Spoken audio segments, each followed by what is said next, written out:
अपनी ढपली अपना राग आप देख रहे हैं, आपके साथ मैं हूं चांदनी धवन और बात करेंगे मिशन 2024 को लेकर। यूपी में बड़ी बैठक होने जा रही है, ये बड़ी खबर हम आपको बता रहे हैं। बताया जा रहा है 31 जुलाई और 2 अगस्त को यूपी के एनडीए सांसदों के संग ये बैठक होगी। प्रधानमंत्री नरेंद्र मोदी इस बैठक को लेंगे। ये बैठक 2 हिस्सों में होगी। बताया जा रहा है 31 जुलाई को पश्चिम यूपी, ब्रज और कानपुर क्षेत्र के सांसदों के साथ पीएम मोदी बैठक करेंगे, जबकि 2 अगस्त को काशी, गोरखपुर और अवध क्षेत्र के सांसदों के साथ ये बैठक होगी। 31 जुलाई की बैठक में जेपी नड्डा और नितिन गडकरी मौजूद रहेंगे। वहीं 2 अगस्त की बैठक में अमित शाह और रक्षा मंत्री राजनाथ सिंह मौजूद रहेंगे। 2 दिन होने वाली इस बैठक में 2024 को लेकर रणनीति पर भी चर्चा होगी।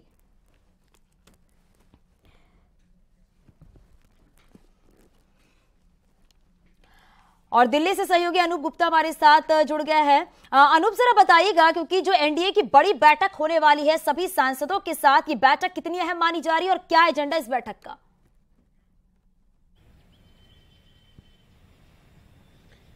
देखिए, आपको बता दूं कि 18 जुलाई को एनडीए की बैठक हुई थी प्रधानमंत्री नरेंद्र मोदी की अध्यक्षता में, और वो पहली बैठक थी जिसमें 38 दल जो है वो एनडीए के 38 दल उस बैठक में शामिल हुए थे।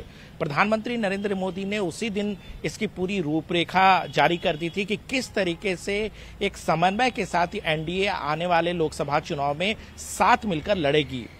जहां तक यूपी की बात करें तो यूपी को 2 क्षेत्रों में बांटा गया है, 2 भाग में बांटा गया है, और इन दोनों जो क्षेत्र हैं, दोनों भाग हैं, उसकी बैठक 31 जुलाई और 2 अगस्त को होने जा रही है। काफी महत्वपूर्ण बैठक कह सकते हैं, क्योंकि पहली बैठक जो 31 जुलाई को होगी उसमें खुद बीजेपी के राष्ट्रीय अध्यक्ष जेपी नड्डा और नितिन गडकरी होंगे। जाहिर सी बात है, प्रधानमंत्री नरेंद्र मोदी के नेतृत्व में यह बैठक का आयोजन होने वाला है। इसके अलावा 2 अगस्त को अमित शाह और राजनाथ सिंह बैठक में मौजूद होंगे।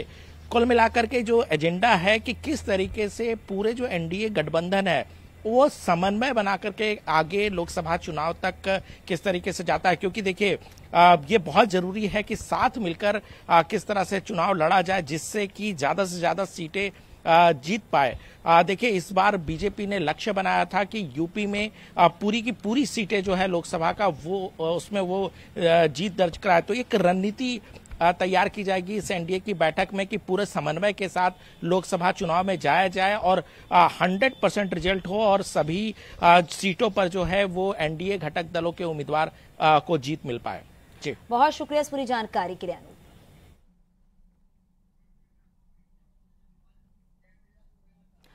बात करते हैं संसद के मानसून सत्र का। आज 6वां दिन है। मणिपुर के मुद्दे पर आज भी संसद में संग्राम जारी है। विपक्षी सांसद सदन में काले कपड़े पहनकर पहुंचे। कांग्रेस ने अपने राज्यसभा सदस्यों को आज के लिए व्हिप जारी किया है। वहीं आम आदमी पार्टी ने अपने सांसदों को आज और कल संसद में मौजूद रहने के लिए व्हिप जारी किया है। विपक्ष के अविश्वास प्रस्ताव को लोकसभा अध्यक्ष ओम बिरला ने मंजूरी करने के बाद विपक्षी दल आज ही प्रस्ताव पर चर्चा की मांग कर रहा है। मणिपुर में जारी गतिरोध को कम करने के लिए केंद्र ने कल राज्य के कुकी समूहों के प्रतिनिधियों के साथ बातचीत की।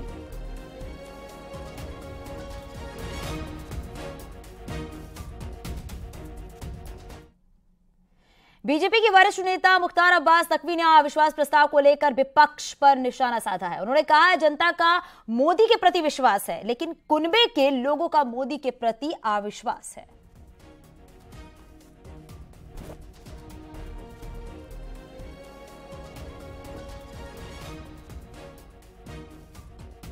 प्रधानमंत्री नरेंद्र मोदी का साफ तौर पर कहना है कि तीसरे कार्यकाल में, उनके तीसरे कार्यकाल में भारतीय अर्थव्यवस्था दुनिया की तीसरी अर्थव्यवस्था हो जाएगी। एक बात बताएं आपको, एक तरफ जो जनादेश है उस पर अविश्वास और दूसरी तरफ मोदी जी का जनता पर विश्वास, इस बात का प्रतीक है कि ये जो कुनबा है वो किस जहां पे जाने वाला है।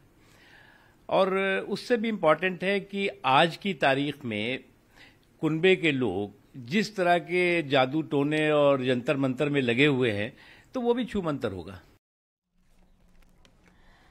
मॉनसून सत्र में विपक्ष के हंगामे पर यूपी के डिप्टी सीएम ब्रजेश पाठक ने एक बार फिर करारा पलटवार किया। उन्होंने कहा है कि विपक्ष हताश और निराश है।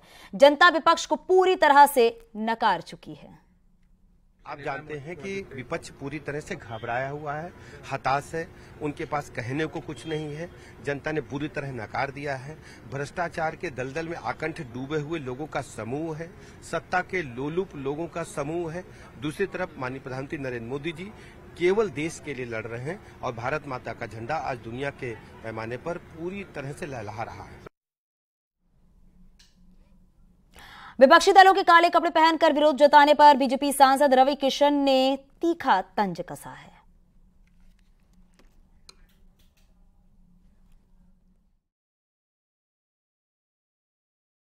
विरोध नहीं है, कल का भाषण सबने प्रधानमंत्री जी का सुन लिया है कि थर्ड लार्जेस्ट इकोनॉमी बनेगी थर्ड टर्म में। ये लोग कल से अपना बाल एकदम नोच रहे हैं, उस चक्कर में ये लोगों ने काला कपड़ा पहना है। अक्सर ये विरोध नहीं है, इन लोगों की पूरी पीड़ा है, उस पीड़ा में लोगों ने बुद्धि काम नहीं कर रही थी, सब लोग काला ही पहन लिया है। विपक्ष के अविश्वास प्रस्ताव पर बीएसपी सांसद मलूक नागर ने कहा है कि इससे कुछ होना नहीं है, विपक्ष के पास नंबर है ही नहीं, इसका गिरना तय है। मलूक नागर साहब, विपक्ष अविश्वास प्रस्ताव लाया है मोदी सरकार के खिलाफ, विपक्ष की यह रणनीति कितनी कारगर होगी? देखिए, दो चीजों को अविश्वास प्रस्ताव लाते दफे दो चीजों को ध्यान में रखना चाहिए।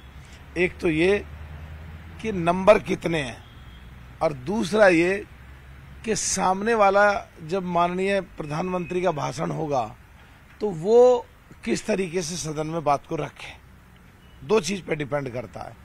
तो नंबर तो क्लियर है सबके सामने, होना कुछ है नहीं, गिरना ही गिरना है।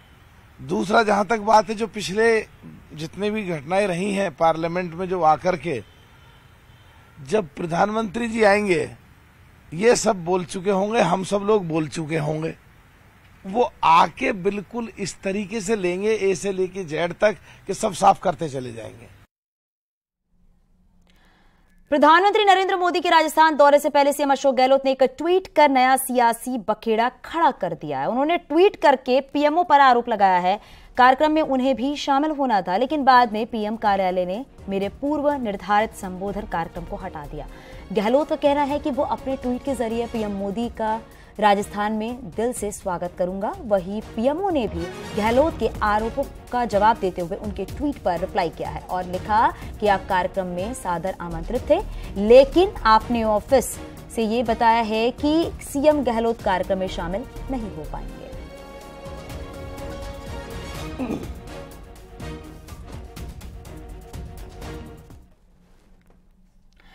एसपी सांसद शफीकुर रहमान बर्क सबसे बड़े कन्वेंशन सेंटर भारत मंडपम को देश का गौरव नहीं मानते हैं। उन्होंने बताया कि भारत मंडपम में भारतीय संस्कृति की झलक नहीं दिखाई देती है। इसके साथ ही तीसरी बार मोदी सरकार आने के सवाल पर तंज कसा है।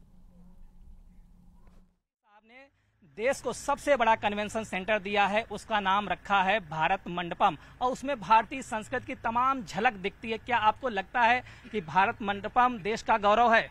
नहीं, हमारा नहीं है इसमें, ये उनका ख्याल है जो आज तक तो साबित नहीं कर पाए कि हिंदुस्तान जो है वो सबके रहने की जगह है, बल्कि इसमें हर कौम, हर बिरादरी के साथ अलग-अलग सलूक किया जा रहा है। एक दूसरा सवाल है, प्रधानमंत्री जी ने कन्वेंशन सेंटर का उद्घाटन करते समय कहा कि अपने तीसरे टर्म में भारत को तीसरी अर्थव्यवस्थाओं में से एक बनाएंगे, यानी टॉप 3 इकोनॉमी में भारत का नाम होगा। ख्वाब है उनका, बिल ये उनकी हकीकत नहीं है, ख्वाब है, ख्वाब देख रहे हैं, और इंशाल्लाह ऐसा नहीं होगा, बल्कि यहाँ गवर्नमेंट बदलेगी, यहाँ पर अपोजिशन की गवर्नमेंट आएगी। समाजवादी पार्टी के राष्ट्रीय महासचिव स्वामी प्रसाद मौर्य ने बद्रीनाथ धाम को लेकर विवादित बयान दिया है। स्वामी प्रसाद मौर्य का कहना है बद्रीनाथ धाम 8वीं सदी तक बौद्ध धर्म स्थल था और बौद्ध धार्मिक स्थल खत्म करके बद्रीनाथ मंदिर बनाया गया।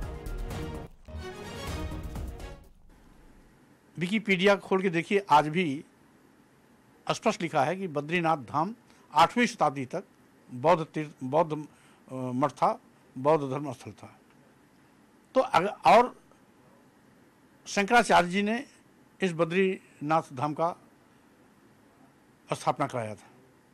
तो स्वाभाविक रूप से जब बौद्ध मठ पहले था और आज बद्रीनाथ धाम हिंदू तीर्थ स्थल है, तो बौद्ध मठ को ही तहस नहस करके बनाया गया ना। तो इसीलिए अगर गड़े मुर्दे उखाड़ेंगे तो विवाद का कभी अंत नहीं होगा। वहीं स्वामी प्रसाद मौर्य के दिए गए विवादित बयान से उत्तराखंड में तीर्थ पुरोहितों, साधु संतों में उबाल है। उत्तराखंड तीर्थ पुरोहित महापंचायत के महासचिव ब्रजेश सती का कहना है कि स्वामी प्रसाद मौर्य को पहले अध्ययन करना चाहिए। मौर्य राजनीतिक हताश में बिना पढ़े लिखे कुछ भी बोले जा रहे हैं। नेता स्वामी प्रसाद मौर्य का बद्रीनाथ को दिया गया जो स्टेटमेंट है, निश्चित रूप से यह उनकी राजनीतिक हताशा को दर्शाता है और उन्हें शायद ज्ञान नहीं है, उनका अध्ययन नहीं है। तो हमारा तो उनको ये सुझाव है कि पहले वो बद्रीनाथ धाम के बारे में अध्ययन कर लें और उसके बाद अपनी बात रखें। जहाँ तक बद्रीनाथ धाम की बात है तो यह अनादिकालीन है और यह अलग अलग कालखंडों में अलग अलग नाम से बद्रीनाथ धाम को जाना जाता रहा है। और जहाँ तक उनका कहना है कि यह बौद्ध धर्म से जुड़ा हुआ है, तो उन्हें यह जानना चाहिए कि यह धाम अनादिकाल से है और बौद्ध धर्म की उत्पत्ति से पहले भी यह धाम अपने अस्तित्व में था। वो कह रहे हैं कि 8वीं सदी में जो है ये बौद्ध धर्म का था, लेकिन उन्हें यह जानना चाहिए कि आदि गुरु शंकराचार्य जी का प्रादुर्भाव 5वीं सदी के आसपास हुआ और उन्होंने जो बद्रीनाथ मंदिर है, वर्तमान मंदिर है, उस मंदिर का शंकराचार्य जी द्वारा पुनरुद्धार किया गया था। तो निश्चित रूप से यह प्रमाण है कि शंकराचार्य जी के प्रादुर्भाव से पहले भी बद्रीनाथ मंदिर था। हेल्थ सुविधाओं के मामले में यूपी ने ऊंची छलांग लगाई है। केंद्र और राज्य सरकार की मदद से प्रदेश के सभी 75 जिलों में 150 से ज्यादा टेस्ट सुविधाओं के साथ 100 बेड वाले अस्पताल की सौगात मिले हैं। केंद्रीय स्वास्थ्य मंत्री मनसुख मांडविया ने कल सीएम योगी के साथ समीक्षा बैठक की थी और इसके साथ ही सीएम योगी ने मथुरा वृंदावन में रामकृष्ण मिशन अस्पताल में पीटी सीटी स्कैन मशीन का लोकार्पण किया।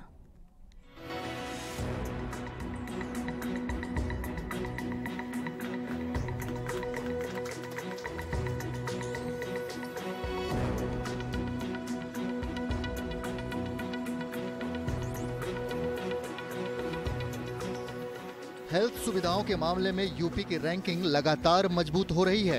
केंद्र सरकार और राज्य सरकार की मदद से यूपी में स्वास्थ्य सुविधाओं पर जोर दिया जा रहा है। सीएम योगी की मौजूदगी में केंद्रीय स्वास्थ्य मंत्री मनसुख मंडाविया ने समीक्षा बैठक की, जिसके बाद आयुष्मान हेल्थ इंफ्रास्ट्रक्चर मिशन के तहत राज्य के सभी जिलों में 100 बेड वाले अस्पताल बनाने का ऐलान किया है।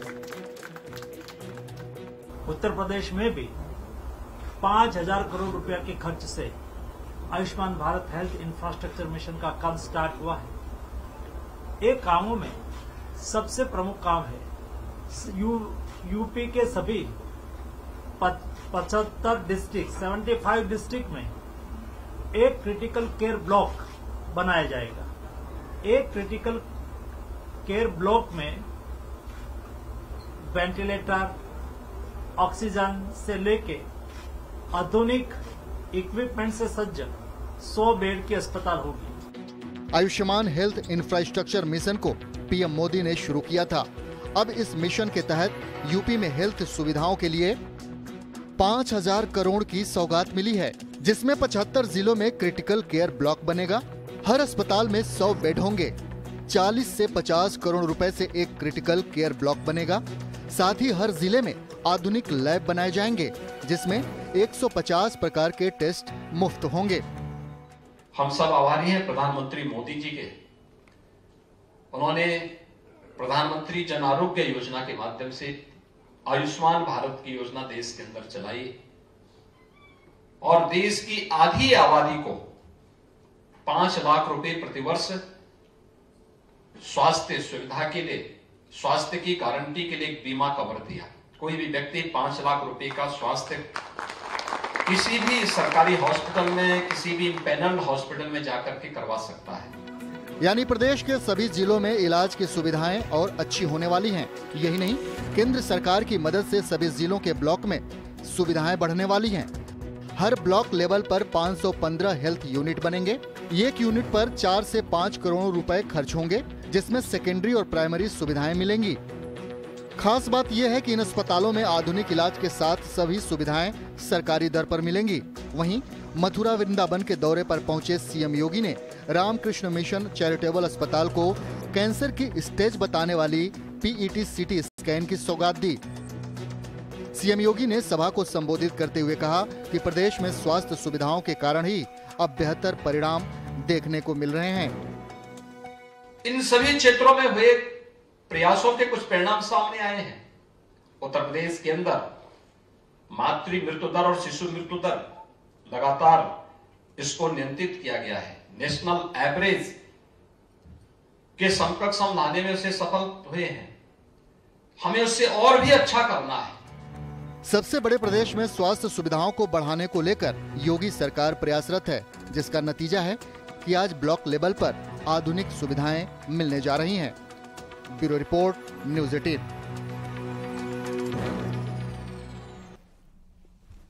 और यहाँ रुकेंगे छोटे से ब्रेक के लिए, जल्द लौटते हैं।